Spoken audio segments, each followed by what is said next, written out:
As you all know now that metallurgy is a process of extracting metal from its ore, right? This is clear to you, right? And you know that when we are just carrying out the operations involved in the metallurgy, there are 4 different operations which has to be carried out, right?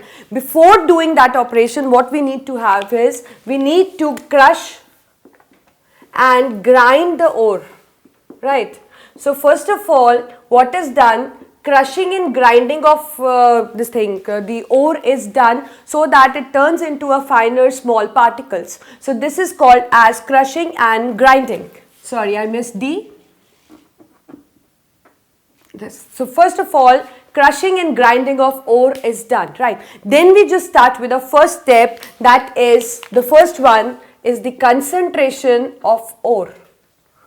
Right. As you are familiar that what is concentration of ore, as I told you that in a previous lecture when we were discussing the steps, I told you that just frame a movie in your mind or frame a picture in your mind. Suppose you are just taking out something from the earth crust, what you get to see? You get to see, like if you just pick a rock from the earth crust, what you get to see? There are sand particles which are sticking to it, there are the vegetation which is attached to it, there are some ants like things or the living, you can say the small the organisms which are just living on that rock. So we need to just remove all that. That means so that we can just purify the rock, right? So one more thing you have to keep in mind, I'll be calling the impurities, all those undesirable substances, with a special name, that is the Gangu particles, right? So whenever I use the word Gangu particles, it should be clear to you that I am talking about the impurities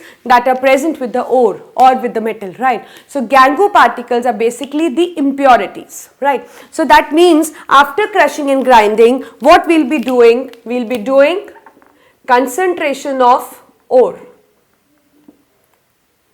Right, that means we will be just involving certain processes by which we can remove the impurities which are present along with the ore, right? And the ore after concentration is called as the concentrate, right? When you just like you have an ore, when it is free from all the impurities, we call the ore as concentrate. That means the concentrated ore that is free from the Gangu particles, right? So I'll just explain you. See, there are so many, as I told you, there are many ores which are found in nature. Likewise, there are many methods for the concentration of ore, and each method has its own limitation. Like if I get a zinc sulfide ore, I have to see that which kind of ore is that. Like ZNS is a sulfide ore. So there is a particular method which is employed for the concentration of ore. So first of all, we are discussing all the methods, and I'll be explaining you with the limitations as well. Then when you will be just thorough with the general concept, then you'll easily get an idea. Like if I'll give you some ore, so you'll easily get an idea that how this ore can be concentrated, right? So let me first explain all the methods which can be used for the concentration of ore. So the first method which we are discussing is hydraulic washing.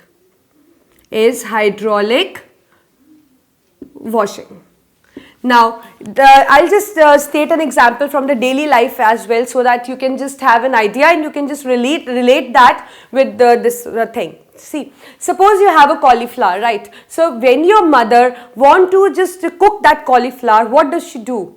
So she just wash it, right? And how she wash it? She just open the tap and just start removing dirt from the cauliflower. This is what she do when she wants to make cauliflower.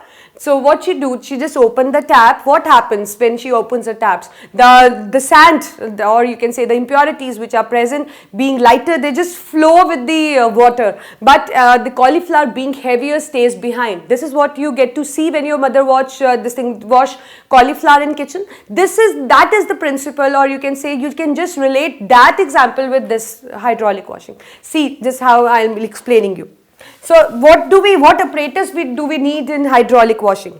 We need that there should be a slope, vibrating slope, corrugated, and having this grooves. As you can see this is slope, this is the shape is sloped one, and it is just vibrating also, and it has a grooves also. As you can see, there are grooves. right?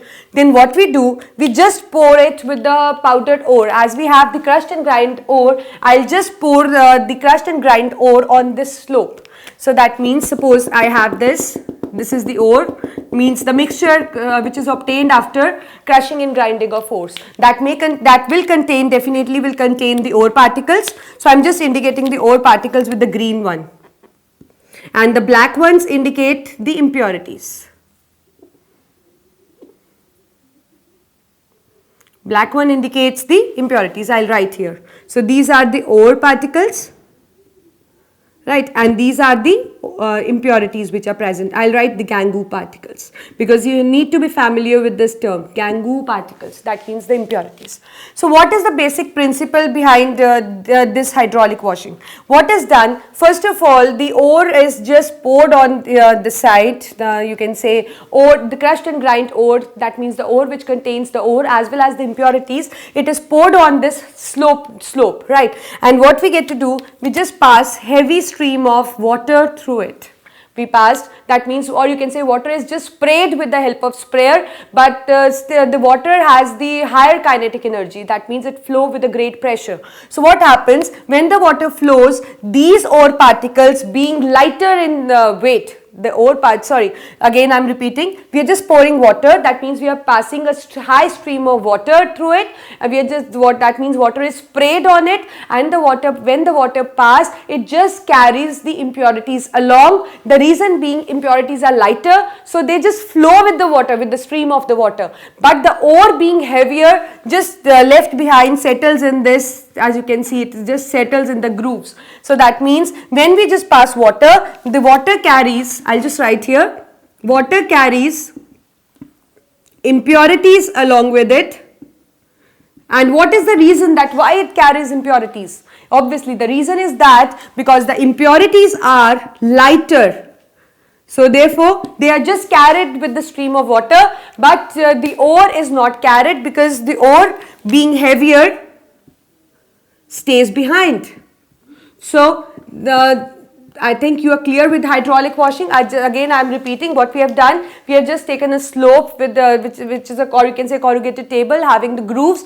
We just pour the powder and crushed grind ore on it, and we pass heavy stream of water through it. What happens, that the impurities being lighter just flow with the stream of water because they are lighter in weight. So just you can say move with the stream of water. But the ore being heavier in this thing, more denser, you can say, just stays behind. It doesn't move along with the water. So this is the same principle as I explained you with the washing of the cauliflower. What happens? See, cauliflower is denser, it is heavier, so it stays behind. It doesn't flow with the stream of water, but the impurities being lighter just flow with the stream of water, and you get the clear, or you can say the pure cauliflower. That means which is free from dust and all.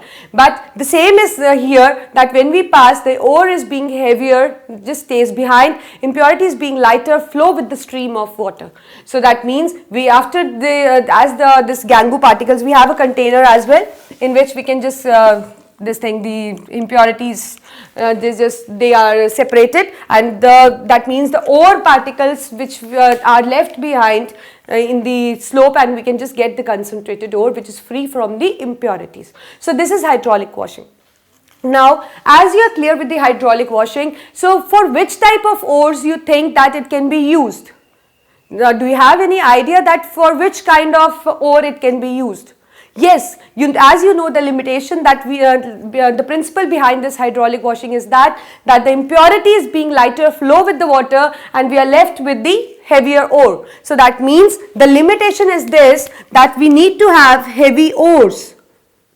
So limitation is that it is used for heavy ores like the iron ones, right? Like we have the magnetite ore. See, magnetite ore is the ore of the carbon. It can be separated by magnetic separation, though it possesses the magnetic properties. So we have one more kind of iron ore, that is hematite. So that is heavier in you can say this weight. So we can just separate it by hydraulic washing. So I think it's clear that what is hydraulic washing and for which the ore we can use it. So we can use it for all ores which are heavy in nature, which are denser. That means whose density density is more as compared to the gangu particles present in it. So this is hydraulic washing. So as I told you, there are many methods. So first method we have already discussed. So second method which can be employed is that we can concentrate ore with the help of froth flotation, a method called froth flotation. Sorry, there is mistake in the spelling.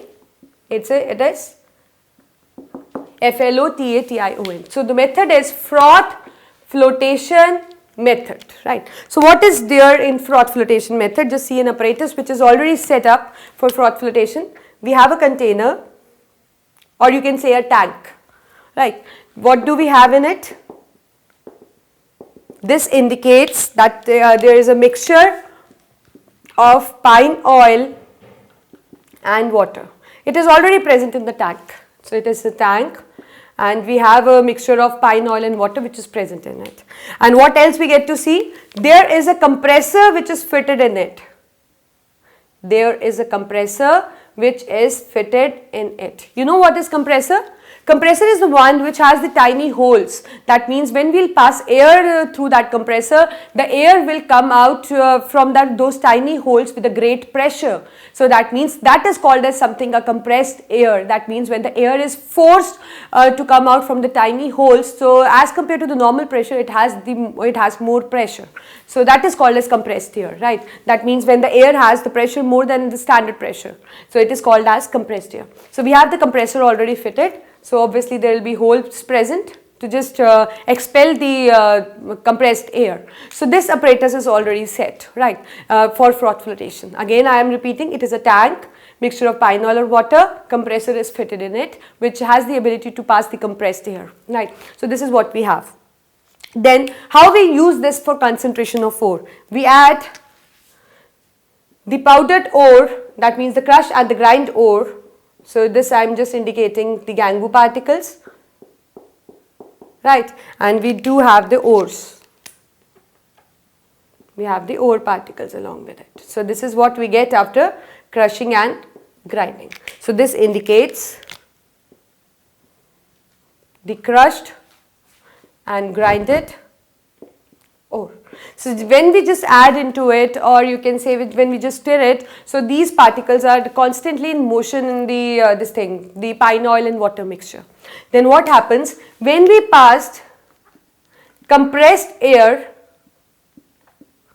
You can actually relate this. I'll just tell you again an example with which you can relate it. So as you've seen, you must have drank the cold drink, right? Everybody's fond of drinking cold drinks, right? So suppose if you drink a Coke and you drink it with the help of straw, what happens? When you just blow air into it, what you get to see? That the cold drink present in or you can say the cold drinks just starts bubbling.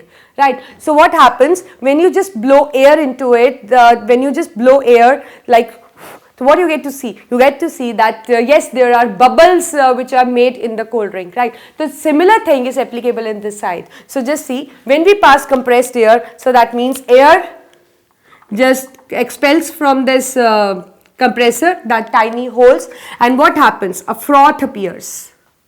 And similar the froth, you can able to, that bubbles just form the froth in the case of cold drink as well, right? So similarly, we get a froth. So when this compressed air is passed, it just help in the formation of froth, right? So what happens to this froth? What actually the ore, the ore has the property to stick with it. That means actually this froth is made up of pine oil and water, as we have the mixture of pine oil and water in which the pine oil is more and water is less as compared to it. So when the compressed air is just passed, it leads to the formation of froth, right? And the ore has the tendency to stick with the froth.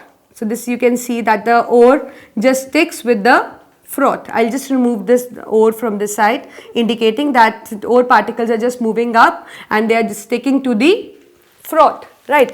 But the gangu particles do not have such kind of affinity to stick with the froth. So what happens? They are just left behind. They are just left at the bottom. These are just the mixture again. So they are just left at the bottom. So what happens? We get to see that the ore is now concentrated because it is just now free of impurities. As it gets stick to the froth, but the impurities are just separated from it. They settles at bottom because they do not have any such affinity to stick with the froth. So this is how. Then what we are going to do? We are just going to remove this froth, and as you know, froth settles down after a few minutes, or so we'll just get our concentrated ore. Now, as you are just familiar with the process now, that how the froth flotation method is used. So what do you think for which ore it can be used, this froth flotation method, for which ore you will be using this method? Obviously we will be using this method for the ore which can stick to the froth. As we know, there are different kinds of ores. So few ores stick to the froth, and few ores do not stick to the ore. So obviously we will be using this method strictly for those ores like you can say which has the affinity to stick with the froth. And which is that ore? That is the sulfite ore. So this method limitation is that we can use this method for an ore which has the affinity to stick with the froth. And which is that ore? Obviously it is a sulfide ore. So that means all ores, all sulfide ores, I must say, all sulfide ores can be concentrated by the method froth flotation. So this is the second method. I think it's clear, and just related. See, if you have examples in your hand from your daily life, you will not forget this answer, because yes, though there is a difference existing between this and that is not stating a proper example, but still you get an idea that yes, you can relate it to this, because the basic principle is that the air is blown and which leads to the formation of froth. So this is the second method, right? It is not only two methods, we have few more methods.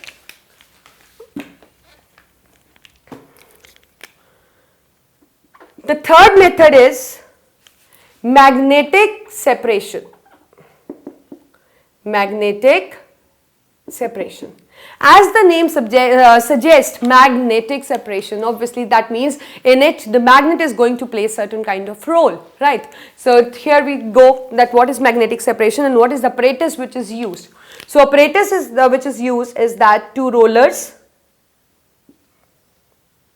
right? So we have two rollers. In the core of one roller there is a magnet, only one side, right? That means either of it you can make that the core of the the roller has a magnet. So only one of them will contain that magnet, right? And there is a leather belt which is just revolving on this, right? We have a hopper. Hopper is just you can say a funnel shaped thing which is used to just pour substances. So what we are doing, so it is an apparatus like this, there is a two rollers, there is a leather belt which is continuously in motion. It is continuously moving. What we are doing, with the help of hopper, we are just pouring the ore. And as you can see, I have just indicated the gangu particles, and these are the ore particles which are present after grinding. So we have the after crushing and grinding, as you all know, we did in this and that one also, that we have a mixture of the gangu particles and ore, and they are just poured with the help of hopper. These are rollers. I'll just label it so that you do not forget. And this is a leather belt. So we just pour it. What happens as the leather belt is moving? So that means this crush and grind ore as well as impurities will also move along with it. So what happens when they move along? Though the ore has, I'll just make it with green. The ore has tendency to get attracted towards magnet. So that means when it will move, it will keep on sticking to the leather belt as long as there is a magnetic effect, as long, or you can say as long as it can just experience the magnetic effect. And it will definitely fall, but when it will fall, when it will not experience any kind of magnetic force. So this is how you can see it will just form. Right, and though we know that it contains the gangu particle as well, so when the leather belt is revolving, the gangu particles are also moving along, but as they do not have any, they do not you can say have affinity or towards magnet, or they don't show any kind of attraction or repulsion towards magnet, so that is why they fall like here and they will form a different heap.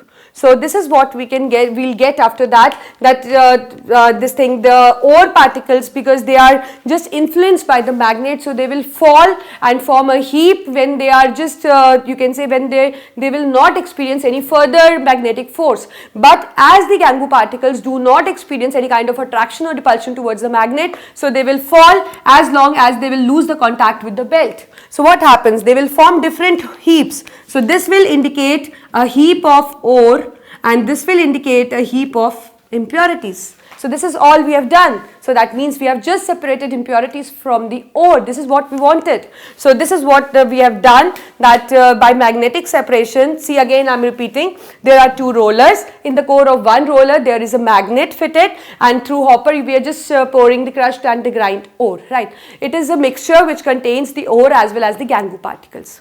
As you all know, leather belt is moving, so that means the crush and grind ore with impurities is also moving along, right. So what happens? The ore being attracted towards magnet falls later, so that means it falls a different heap, but the impurities do not experience any kind of attraction or repulsion by the magnet, so they fall as they just lose the contact with the leather belt, so they just fall under the influence of the gravity, so they just form the another heap. So that means the ore and impurities, they just get separated, forming the different heaps. This is what we wanted actually in a concentration of ore.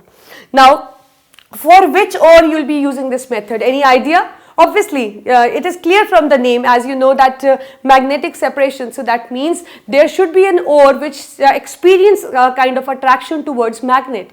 So that means it is used, the limitation is that it is used for those ores which have magnetic properties, that means which get attracted towards magnet, right. So like there is an example which is striking in my mind. See, iron occur in nature in form of hematite ore and in form of magnetite ore, right.